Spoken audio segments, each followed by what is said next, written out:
بسم الله الرحمن الرحيم الحمد لله رب العالمين والصلاة والسلام على أشرف الأنبياء والمرسلين وعلى آله وصحبه ومن تبعوهم بإحسان إلى يوم الدين وبعد. So as I alluded to, this is the final presentation for the Deconstructing Atheism. I'm not going to be as long as Dr. Sabeel.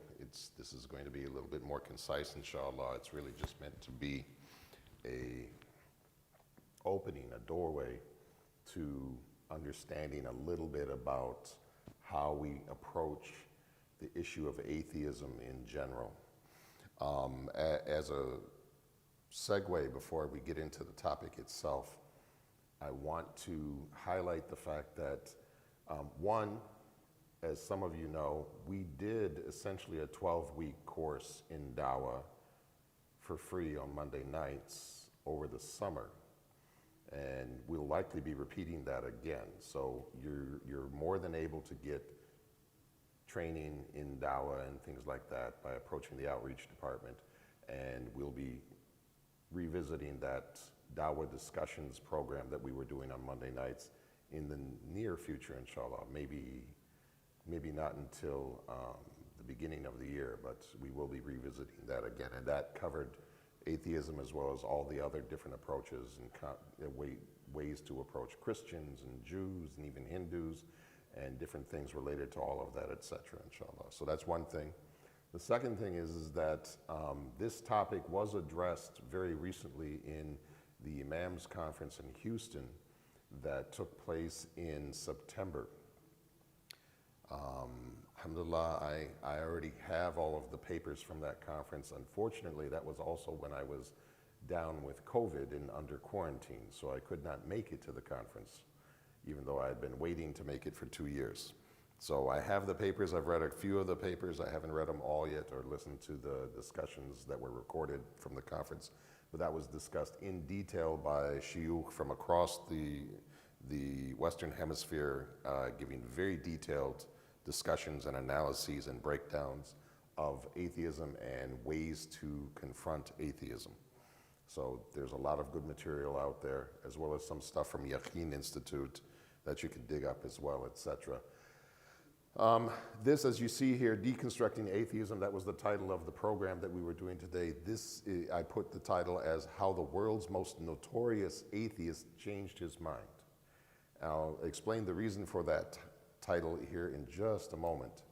So, who was Anthony Flew? Why do we care who was Anthony Flew? Well, you probably can't see this book very well from where you are, and it may not show up great on the video, but this book here that I hold in my hand, There Is a God, How the World's Most Notorious Atheist Changed His Mind, and it's written by Anthony Flew.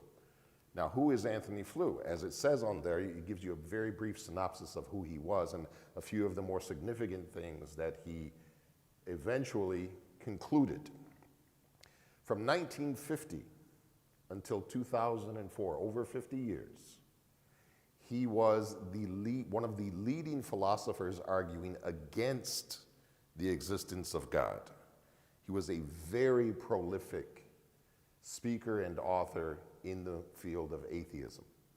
Highly respected, highly revered for over 50 years. But then in 2004, he declared in an interview towards the end of 2004 that he had become a deist. Don't confuse the reason we're focusing on him to be that he became Muslim. He did not become Muslim before he died. But he did become a deist, meaning he at least began to recognize the existence of a divinity, of God. He still had some issues, as you can see on there, but just to give you an idea of some of the conclusions he came to, and what's important to understand about Anthony Flew and how he came to these conclusions. He was a philosopher, he was an avowed atheist, and the way he got to it, when you go through this book, one of the things that kind of recurs over and over again is this idea that exists in the philosophical circles that deal especially with atheism and philosophy of religion, is following the evidence wherever it leads. One of the points that he makes is that one of the issues he identified with atheists was that they form an opinion in their mind. They form an answer, they form a paradigm in their mind by which they understand everything that comes across their plate. So when things come across their plate that they can't understand, because of how they've already made up their minds, they absolutely reject the idea that a creator is the logical explanation for that situation. And so they reject it out of hand because they're not willing to consider that proposition. That was one of the issues that he had. So part of what his mantra throughout the book is that his intention was to follow the evidence wherever it leads. In other words, it didn't matter what it started pointing to. And this is, again, my nerdy side coming out. An aphorism you find in Star Trek many times is that whatever conclusion remains after ruling out everything else, no matter how far-fetched or how ludicrous it might seem, that answer must be the truth. So if you've ruled out everything else that makes sense, and there's only something left that doesn't make sense to you, that must be the truth because you've already ruled out everything else. There is no other option, there is no other choice. So for an atheist in this example where they formed this opinion, they've been unable to explain something by other means, but they're unwilling to allow that one option that remains, which is that there is a deity, that there is a God. They're unwilling to consider it. They throw that out without even considering it, even though that is, no matter how unlikely it seems to them, the truth. So that's part of what he indicates. But there's a couple quotes here that he made when he got to the point where he was changing his views on belief in a divinity, belief in God. First one, and this is a very interesting one, that the most impressive arguments of God's existence are those that are supported by recent scientific discoveries. So I need you to keep in mind the person saying this. This is somebody who has been at the forefront of arguing against God for decades. And now he's declaring publicly that there's very convincing proof and arguments for God's existence in recent scientific discoveries. And we'll talk about that just briefly in a moment. And the other one that he mentions here, and this is a very significant one, the argument to intelligent design is enormously stronger than it was when I first met it. In other words, intelligent design is not a new argument. Aristotle and Plato argued by intelligent design way back in the BC eras in Greece. They are the fathers of reason, the fathers of logic. And the fathers of reason and logic in their day argued by reason that there must be a God. This is one of the first fallacies that atheists tend to ignore, that they claim to be using logic and reason to analyze what's going on in the world, and that through logic and reason, you can't argue in favor of a God. But the reality is, the founders of logic and reason, they argued in favor of a God. So that's the first dishonest behavior of atheists when it comes to dealing with the history of their own thinking, their own history of the way they approach things. But so this intelligent design is very significant, and many things of what Dr. Sabeel was presenting, the bits and pieces that I was able to be in the room for, essentially boil down to intelligent design. That when you see design, when you see patterns, when you see, more importantly, and we'll talk about this in a moment, when you see systems, different components of creation working together in tandem in various ways, complex ways, when you see something like this, it necessitates a creator.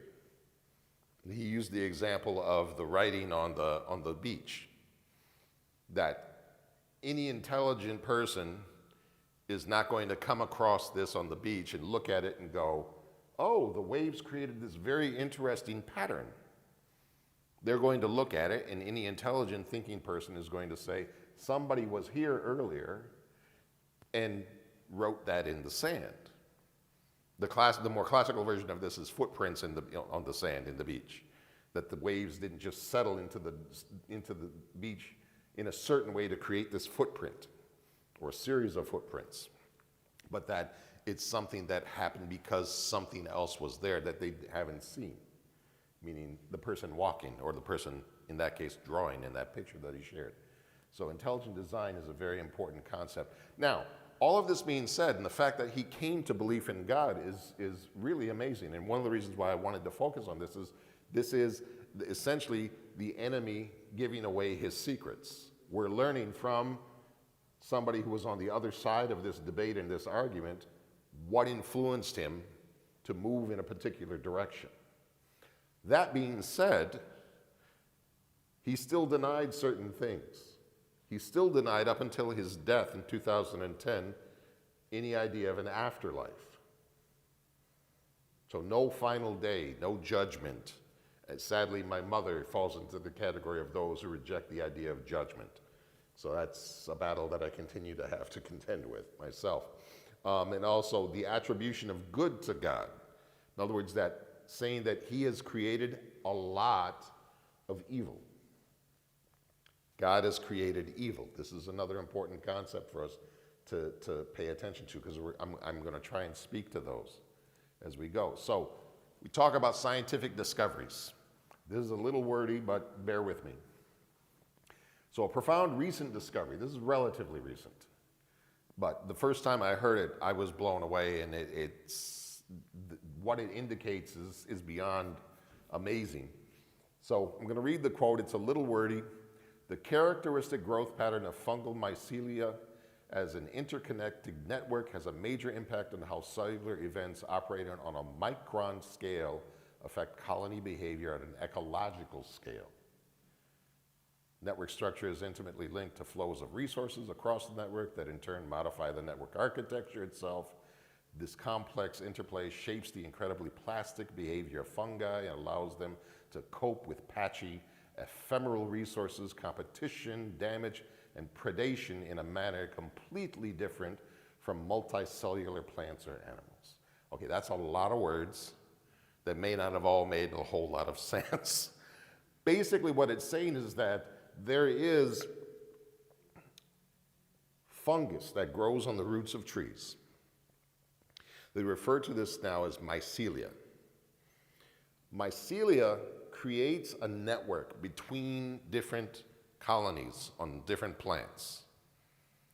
And they communicate continuously back and forth across this network about temperature conditions, about nutrient levels, about moisture levels, things like this, etc. And there's an exchange and an interplay between the two organisms, controlling resources, moving them back and forth between organisms.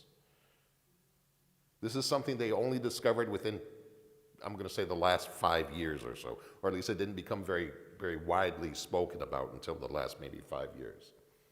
But the way the article that I was looking at, or a couple of the articles I was looking at, when you read it, actually if you read even the blurb that I read, there's an almost thought-like pattern to the way it's dealing with its environmental conditions, analysis and adaptation and all of these different things for a fungus. So while some might be able to moderately successfully argue for a fungus from a pure chance basis, the behavior that we're describing in this mycelial network, there's no way chance explains that. And that's something that Anthony Flew talks about in his book, that aside from the whole idea of design itself, this network, these sorts of interplays and these interactions between elements of creation, these are infinitely more difficult to explain through chance than it might be to consider a single organism or a single appendage or something of a creature. You might be able to make a reasonably cogent argument for something like that. It's an isolated system. But the minute you put those isolated parts into a larger network that has to interact and interplay. That interaction, interplay, the laws of nature, if you will, you can't explain that by chance.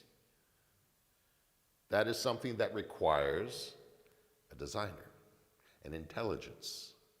And that intelligence, according to Aristotle, according to Plato, and according to not an insignificant number of scientists, is what they refer to in scientific literature sometimes as the mind of God. And this is one of the things that started to lead him in that direction. And this is something, this came about maybe towards the end of his life, but he would have likely cited this as further evidence of the intelligent design. And it's incapable of being explained, as we said, by mere chance or randomness. Now, doubts. Doubts are all over the place, and that's one of the biggest issues that we're dealing with when people fall into atheism or rejection of belief in God, etc. is they're having doubts of one kind or another. Now, doubts is a huge issue. It's not something that you're going to be able to address in one simple answer, but this in particular, this came to me because of one of the papers from the conference I was referencing earlier that spoke about the idea that there isn't a lot that is said in debate or argumentation within the Quran about rejecting God, rejecting Allah. And part of it, the argument was in that paper, was as this starts out, where it says, قَالَتُ رُسُولُهُمْ أَفِي اللَّهِ شَقٌّ فَطَرِ السَّمَوَاتِ وَالْأَرْضِ. Is there any doubt about Allah? It takes it as an a priori conclusion that the existence of God is without real, there's no real way you can prove that he doesn't exist. And we talked about the whole, if you rule out all of these other possibilities, whatever remains, no matter how strange or how unbelievable it might be, that must be the truth. So if you look at all these natural consequences and causes to try and explain something, and you can't ultimately finish that explanation with those things, whatever remains, no matter how incomprehensible it might be to you, that is the truth. As it says, Afi lahi shak. Is there any doubt in Allah? Can there be any doubt in him at all? The fact that he exists and everything that he does. And then it continues. يَدْعُوكُمْ لِغَفْرِ لَكُمْ مِنْ ذُنُوبِكُمْ وَأُؤَخِّرَكُمْ إِلَى أَجَلٍ مُّسَمًّى قَالُوا أَنْتُمْ إِلَّا بَشَرٌ مِثْلُنَا تُرِيدُونَ أَن تَصُدُّونَ عَمَّا كَانَ يَعْبُدُ آبَاؤُنَا فَأْتُونَ بِسُلْطَانٍ مُبِينٍ. The messengers said, their messenger said, is there any doubt about Allah? The originator of the heavens and the earth, he calls you to forgive you your misdeeds and to defer you until you fulfill a stated term until the end of your life. They said, you are only human beings like us. You want to turn us away from our forefathers used to worship, what our forefathers used to worship. So bring us an evident manifestation, an evident proof. And the ayah that comes after that, when they answered, it said, we have no authority to bring those things to you without the permission of Allah. This is where we can spend all of our energy and all of our efforts in trying to convince an atheist, and we may never convince them. To use the Quranic logic from here, they're doubting that which really has no doubts about it. It alludes to something going on in their hearts, something in their personality and their nature that's rejecting the truth for one reason or another. And something that Bilal Phillips, Hafidhullah, mentioned, and we talked about this in the Dawah Discussions program, is that when you look at many atheists, I won't say all because that's being a little too certain about information we don't have enough about, but many atheists, when you dig into their stories, there's something that happened that was either happened to them or a loved one that causes them to doubt the existence of God because something evil happened to themselves or someone else that they can't understand, that they can't justify. Why me? Why did this happen to me? There can't be a God if I'm going through what I'm going through. I'm sure some of us have heard people say those very words or something very similar to it. And you find people that is what they do. They're unhappy with their lot in life, and so rather than having patience or trusting that God's plan is working, whatever it is, and that for the believer, we trust in God. And that's actually the verses that come after this. They start to speak about trust. The idea that we trust that God's plan for us is good and is best for us. But we are not going to be able to convince those people many times, because it's a much deeper and it's a much more personal reason. It's not theological.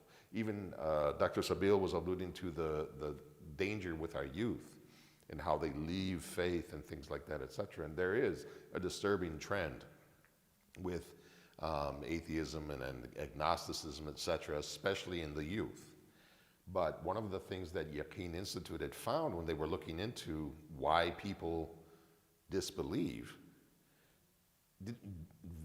a very small percentage of the reasons people gave for leaving Islam was theology, was the details of our aqidah or the details of praying or things like that. That's very rarely the reason that people leave. The reason people leave, according to the research they did, had a lot to do with seeing good people that are supposed to be good, whether it's imams or uncles that have a status in the community or something like that, etc., doing otherwise what would be seen as bad things. And they can't reconcile a good person doing bad. And that creates for them a crisis of faith. So you can talk all day about Tawheed, about the creation of the heavens and the earth. That's not the struggle they're having. That's not the difficulty that they're contending with. They're contending with the fact that people are being presented, whether by themselves or by others, as being people to look up to spiritually, and they're being very human.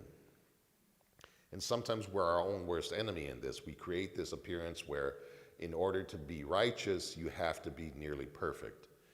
In Western parlance, we would say that you're holier than thou. This is a phrase that you'll hear, that people behave as if they're holier than thou, as if they have no sins, as if they have no mistakes. And so when those individuals who are very much still human inevitably make mistakes or commit sins, it shatters people's faith. When you have scandals like some of the scandals we've had, sadly, in our community, for some people that becomes a huge issue because it shakes their faith to the core. Even you find some non-Muslims will ask these questions when you're talking to them in a dawah setting. They'll ask, if Islam is so good, why aren't you doing X, Y, or Z? You'll actually hear people, I've heard stories where people are high on drugs, but they're still giving dawah to somebody that's smoking drugs with them. This is the bizarre situation that you find. And weirdly enough, sometimes the person will listen and actually go find out and become a good Muslim while their friend who gave them dawah is still high in the park. Or stories where brothers get married to a sister who's not Muslim. A few years later, she becomes so impressed with Islam that she becomes Muslim, but she becomes a better Muslim, and they actually separate because she's too much Muslim. You laugh. It's much more real than you think. It happens more than you believe. This is the reality of our situation. We need to be honest with ourselves, and we need to be honest with others. Not necessarily exposing everything that we do that's less than ideal, but we need to be honest brokers of ourselves and not create this unnatural expectation amongst us, because it sets us up for failure. People that don't have an evolved sense of faith, it creates serious, serious consequences for them when they see things happen. like this, or they experience them directly. And this quote here from Ibn Kathir about his lordship and having the exclusive right, in other words, there should be no doubt, exclusive right to be worshipped alone, being the only creator of all creatures, verily none besides Allah is worthy of worship alone without partners of him. Most nations were and still are affirming the existence of the creator, but they call upon intermediaries other than that. And that alludes to another verse where he says that you'll find most of them associating others with Allah. Even though they believe in Allah, you'll find most of them associating others with Allah. Can there be any doubt? He's saying that this has been a norm up until very recently. And sadly, this being written in the time of Ibn Kathir, it was true during his time that there was very little, dispute about this across the world about God. But now in this era, what's happening in society, not just Western society, unfortunately, is you're seeing this growing trend of turning their back on faith of any kind. And there's stories behind it. And all of the scientific things and everything else, that's good knowledge, that's good information to have. But I don't know about you, and I was sitting here and I knew a lot of the stuff that he was talking about, Dr. Sabeel. Most of us are not going to become cosmologists and biologists and geologists in order to be able to win the argument that we have with somebody at a dawah booth. That's a lot of great information, but unless it's something that you read on your own time or whatever, you're going to have a really difficult time if you try to remember all of those details and to have these very specific, detailed debates and arguments with people. It's better to keep it simple and to keep it straightforward and to speak from your own experiences. Those are things you know intimately that you can communicate with emotion and with force and with passion that are going to be much more influential. In Arabic, they have a saying that what comes from the tongue goes to the ear, but what comes from the heart, it goes to the heart. So when you speak from your heart, even though you may not be eloquent, even though you may not think of yourself as intelligent, if you speak from your heart, if you speak with real sincerity, that will have a greater effect than anything else. I swear to you by Allah, it will have a greater effect than anything else. Anything at all. Now, belief in the last day, we mentioned that one of the things that he continued to reject, even though he started to believe in God, was the last day. Obviously, it's well established in the Hadith of Jibril and many other ayat throughout the Quran about belief in Yawm al-Akhir, tu'minu billahi wal Yawm al-Akhir. There's so many times you hear that phrase, believing in Allah on the last day, being mentioned, because those two components are so critically important for a well-rounded individual. Belief in Allah, recognizing that there's an authority to command and to expect from us certain things, and belief in the day of judgment, to understand that there's consequences to our response to those things. It's not simply commands without consequences. Because if you have commands without consequences, if we have children and we've tried to issue commands to them and we don't follow up with the consequences, what happens? You start having that same conversation over and over and over again with them because they're not taking you seriously anymore. Because there's no consequence. The commands mean nothing because there's no teeth to them, as we would say. There has to be teeth. Without teeth, people don't take things seriously. People don't mold their behavior accordingly, as we would like. And you find here in the Quran again, قُلِ اللَّهُ يُحْيِيكُمْ ثُمَّ يُمِيتُكُمْ ثُمَّ يَجْمَعَكُمْ إِلَى يَوْمِ الْقِيَامَةِ لَا رَيْبَ فِيهِ وَلَكِنَّ أَكْثَرَ النَّاسِ لَا يَعْلَمُونَ. Here Allah is telling us himself.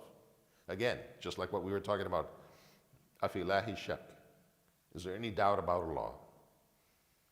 He mentions here, يَجْمَعَكُمْ إِلَى يَوْمِ الْقِيَامَةِ لَا رَيْبَ فِيهِ.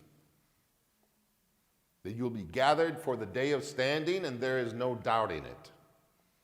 There's no doubt.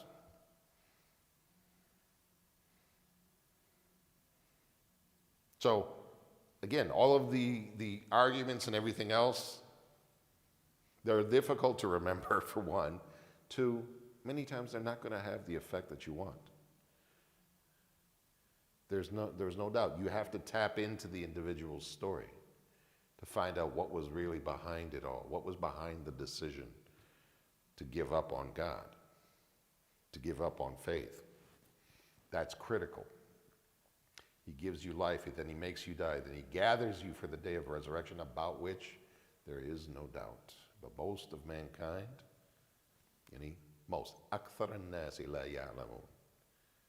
most of mankind do not know.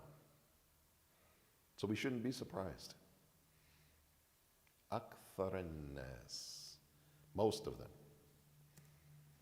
The so-called problem of evil. This is a big one. This is the one that you hear so many people talk about in one form or another.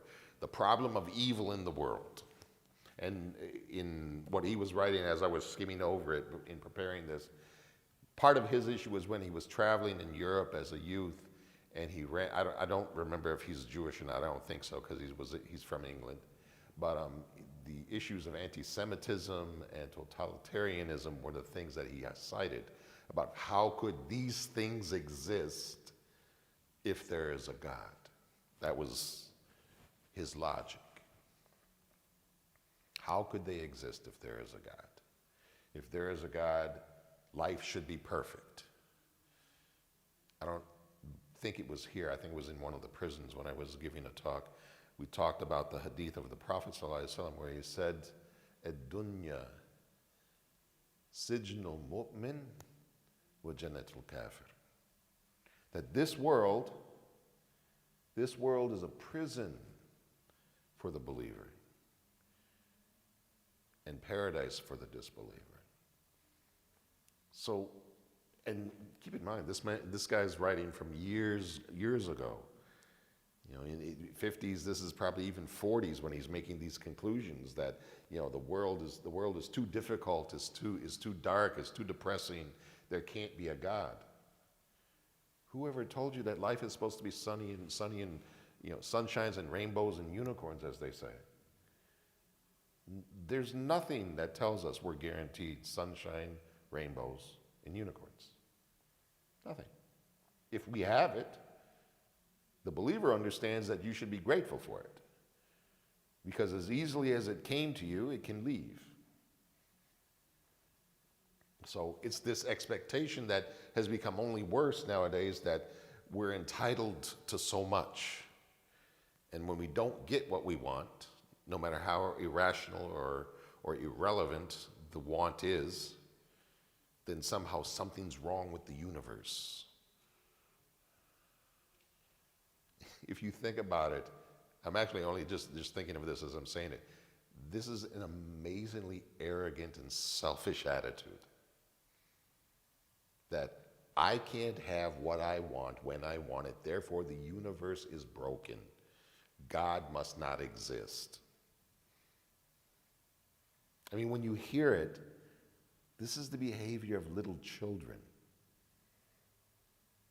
But these aren't little children we're talking about that are thinking like this.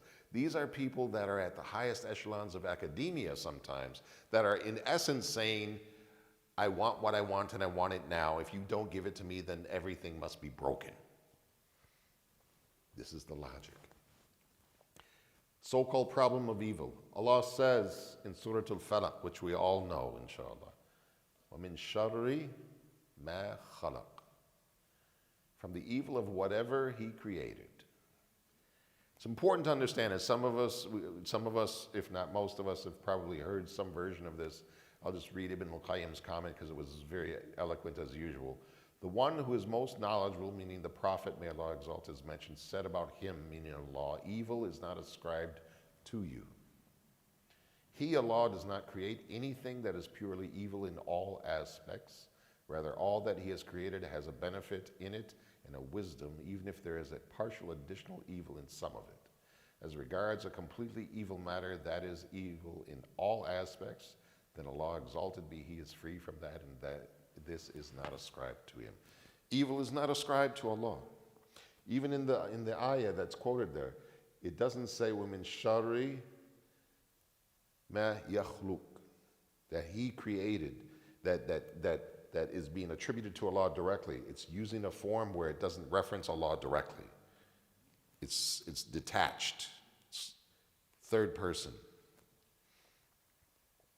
rather than using a more direct address. This is again one of those linguistic subtleties of how the Quran says things sometimes, where it distances, even like when we look at Surah Al-Fatiha, غَيْرِ الْمَغْضُوبِ عَلَيْهِمْ.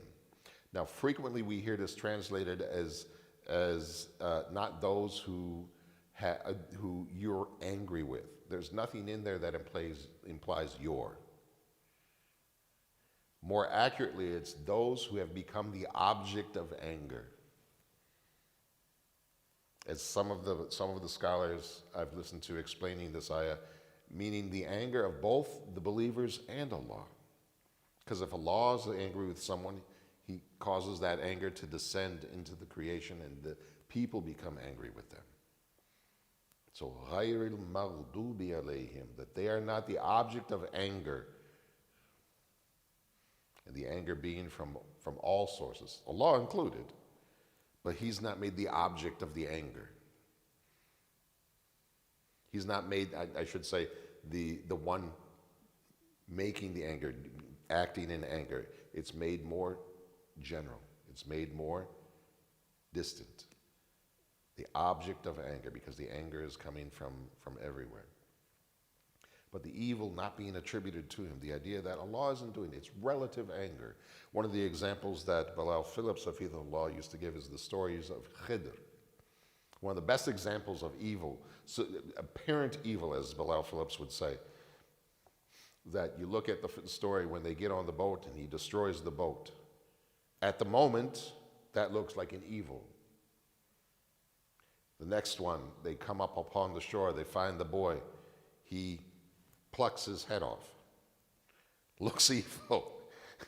And then the last one, when they go to the town and they're not fed, but he still rebuilds the wall.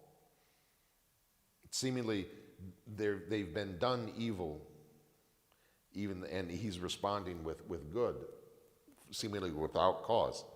Then when he explains it all, it becomes more clear. The boat was destroyed because it was the only way that they could keep their boat, because of the king coming down the river, taking all the boats. The example I often hear people mention is, if anybody's seen Forrest Gump. Forrest Gump, there's a storm that destroys all of the fishing boats, except for theirs, because they're way out on the water and they escape the worst of the storm. They become the only shrimping boat in the entire harbor, and they make a bunch of money shrimping, which was the whole dream and everything else that they were having, etc. But so this idea that, it seemed like a bad thing. You're stuck way out there. How are we going to make it through the night? Are we ever going to be able to make it back? And then they come back, everything's destroyed. And they're the only one left. They have cornered the market now, literally. Then the other one, when he kills the boy, he explains to them that this boy was an evil in nature and was going to cause his parents such grief that they might even reach the point of disbelief. And so he killed them, not of his own accord, and then Allah replaced for them another child. According to some of the narrations I've heard, is that it was a daughter who was a very righteous woman. Then the last one, of course, not being fed, etc., but the wall was rebuilt because there was treasure under there that was being protected, because it was meant to stay long enough for the children that it belonged to, the orphans it belonged to, because their father had been a righteous man. Hidden wisdoms in these very worldly things that couldn't be seen. They seemed evil in the moment, but later we realized that there was a benefit to them, especially the first one. It's very obvious. Another example that he gives, I won't go past this with this one. He gives a contemporary example of the same concept, the idea of something being evil, but it's a relative evil to us. To Allah, there is no evil. There is no evil in what Allah does. He gives an example of the teachers in the Middle East. Many of them come from Egypt. They go home on the holidays or whatever. They go back to Egypt or their other countries, but then they have to, of course, get back to the Gulf before the school year begins. Otherwise, they're not able to keep their jobs. They have to show up on time, and it's very strict. But to leave the airport in Cairo, you need to have a million different stamps from a million different places.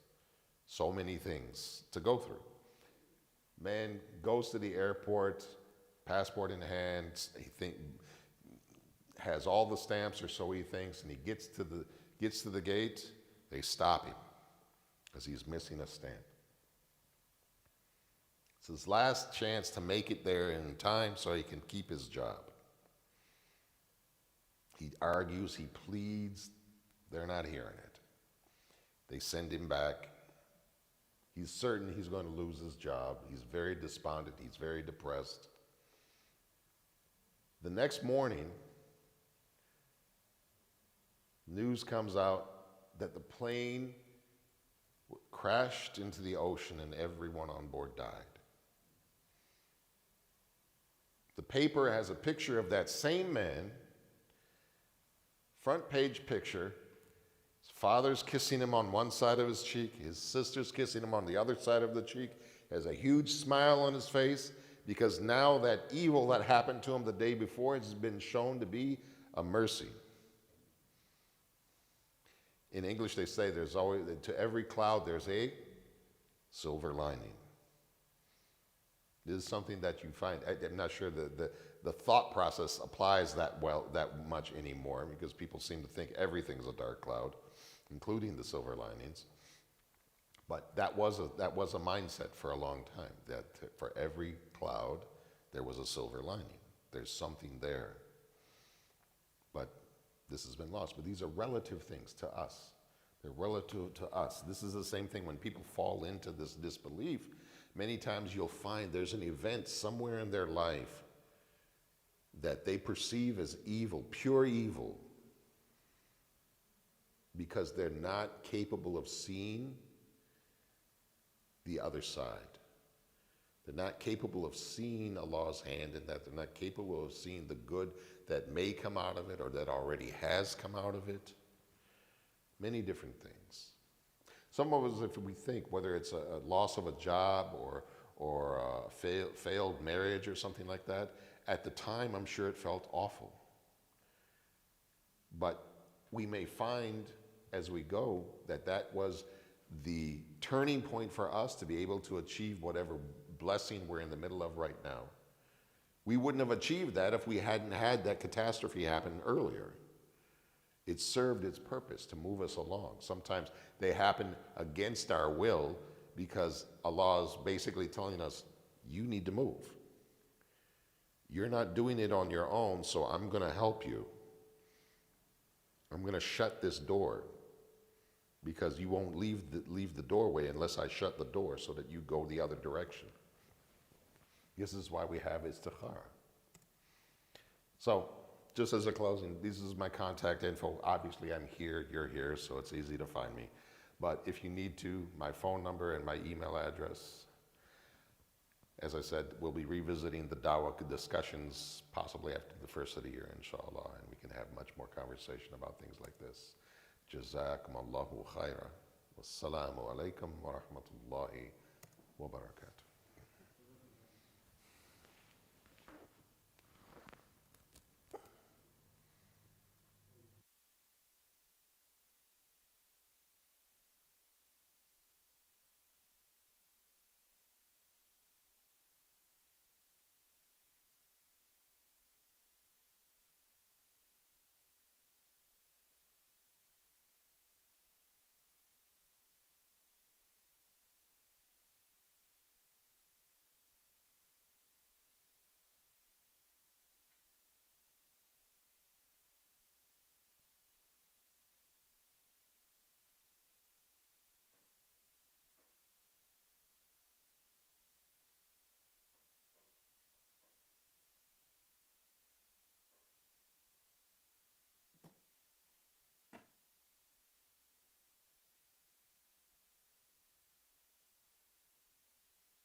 الله أكبر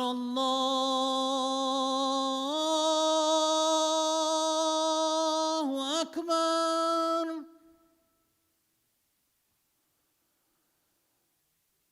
الله أكبر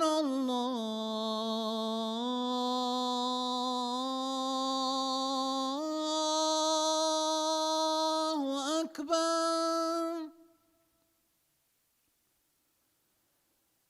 أشهد أن لا إله إلا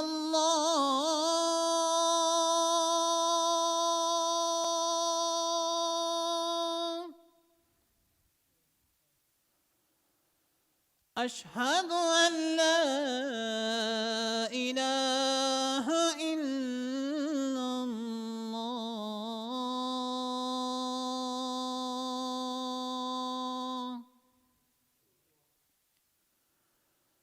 أشهد أن محمدًا رسول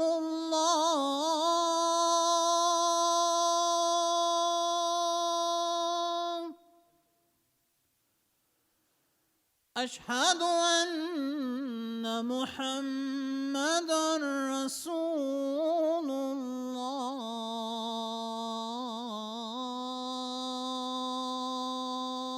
الله حي على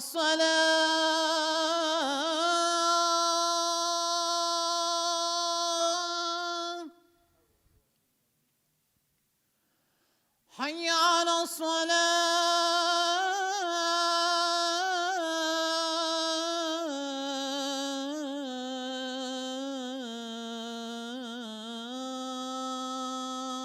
الصلاة حي على الفلاح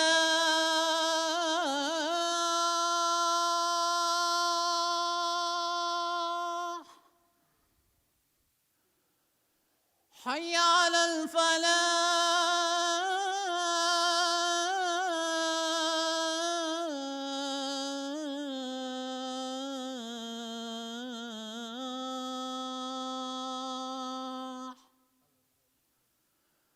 الله أكبر الله أكبر لا إله إلا الله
استووا واعتدلوا استقيموا يرحمكم الله.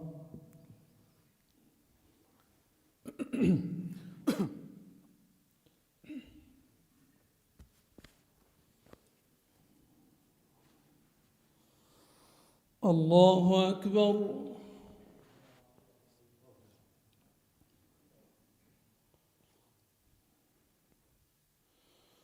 الحمد لله رب العالمين الرحمن الرحيم ملك يوم الدين. إياك نعبد وإياك نستعين. اهدنا الصراط المستقيم صراط الذين أنعمت عليهم غير المغضوب عليهم ولا الضالين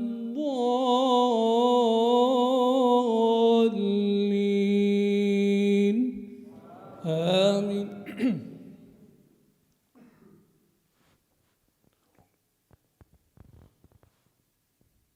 والضحى والليل إذا سجى ما ودعك ربك وما قلى وللآخرة خير لك من الأولى ولسوف يعطيك ربك فترضى ألم يجدك يتيما فآوى ووجدك ضالا فهدى ووجدك عائلا فأغنى فأما اليتيم فلا تقهر وأما السائل فلا تنهر وأما بنعمة ربك فحدث. الله أكبر.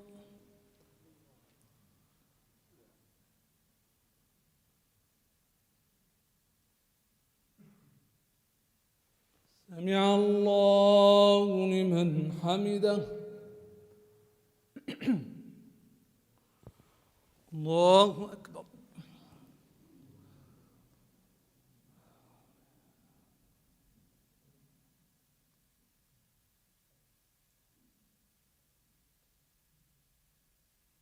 الله أكبر.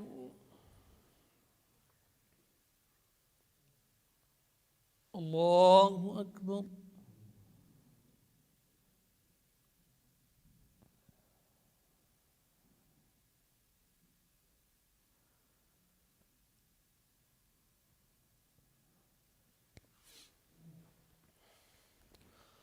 الله أكبر. الحمد لله رب العالمين الرحمن الرحيم ملك يوم الدين. إياك نعبد وإياك نستعين. اهدنا الصراط المستقيم صراط الذين أنعمت عليهم غير المغضوب عليهم ولا الضالين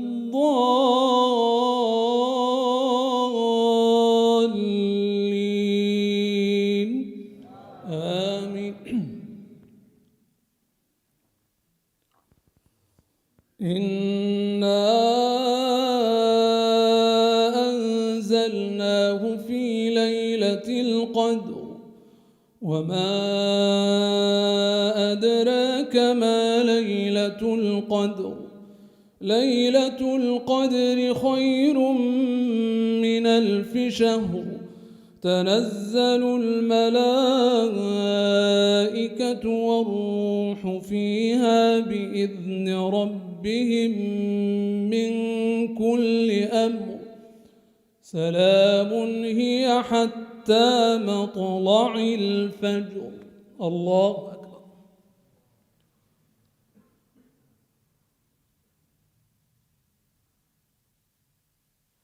سمع الله لمن حمده. الله أكبر.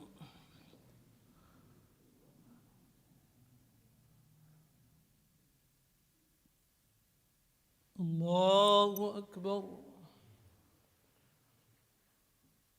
الله أكبر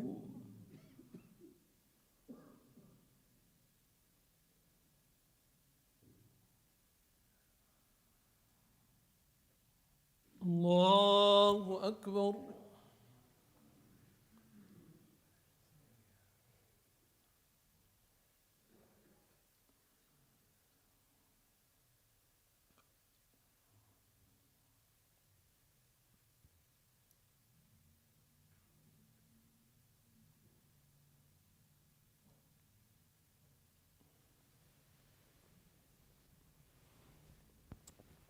الله أكبر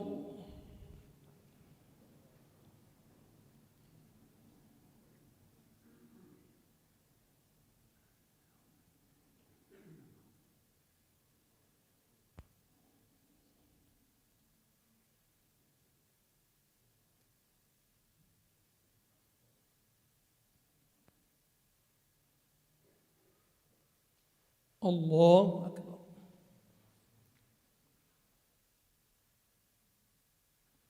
سمع الله لمن حمده الله أكبر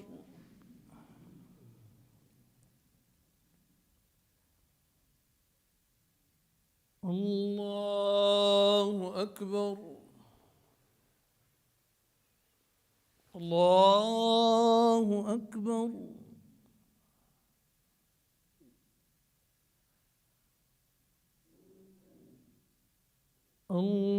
الله أكبر